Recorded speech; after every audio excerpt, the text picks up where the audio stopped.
You know, one of the questions I get most often from my clients is, well, I'm scared to make a claim because my premiums will go up. Do you think my premiums will go up?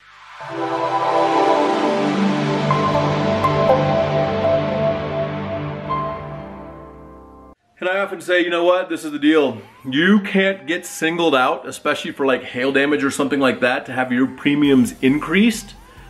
But just natural tendency of insurance and profitability and inflation says the prices are gonna go up anyhow. And if there is a storm in your area, say your zip code, we'll just take a zip code for example, and say there's 3,000 homes in that zip code, and your insurance company insures 1,000 of those homes, and say all 3,000 get hit, 1,000 of those homes are insured with your insurance company that you have, probably your rates are gonna go up. Not though because you made a claim. It's because they took a massive hit to their bottom line. 1,000 properties got hit.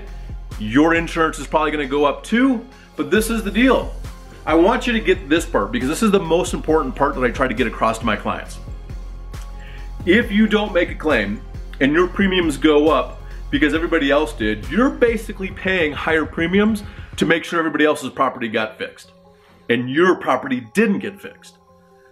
So you have to ask yourself, even if my rates go up, even if my premiums go up, isn't it worth getting my property repaired or replaced, depending on the situation, to make sure, say you had to sell your home or sell your commercial property, don't you want it to be back as good of condition prior to the hailstorm or loss? You have to get it back there, right? Because you're losing money. Not only are your premiums and rates going up, but your property value might decrease because you're not fixing the property back to its condition before the loss.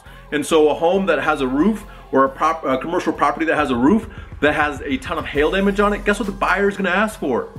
A reduction in price, or ask the seller take care of the commercial property roof before the buyer purchases it. So again, it's costing you money. You might as well make a claim if it's warranted and then go from there. But this is the deal. If you don't make a claim and you have damage, you're just paying premiums. You'll be probably higher premiums for everybody else's property to get fixed around you, but your property is in the same condition. So will your rates go up if you make a claim? They cannot single you out for that, but just know if your city or area has had a recent major hailstorm, your rates are probably going to go up no matter what. So you might as well make a claim if it's warranted. Your policy covers it. You have the specific damage that the policy covers. Those two come together, the deductible amount, you have to kind of take all that stuff into consideration. So, will your insurance rates or insurance premiums increase if you make a claim? It's hard to say, but they can't single you out specifically. But guess what? This is America. Prices go up, inflation occurs. You have to pay employees more, especially with the low unemployment rate. So your rates are probably gonna go up no matter what. But the question is your property valuable enough for you to make a claim to get it back to pre-loss condition? I think the answer is yes.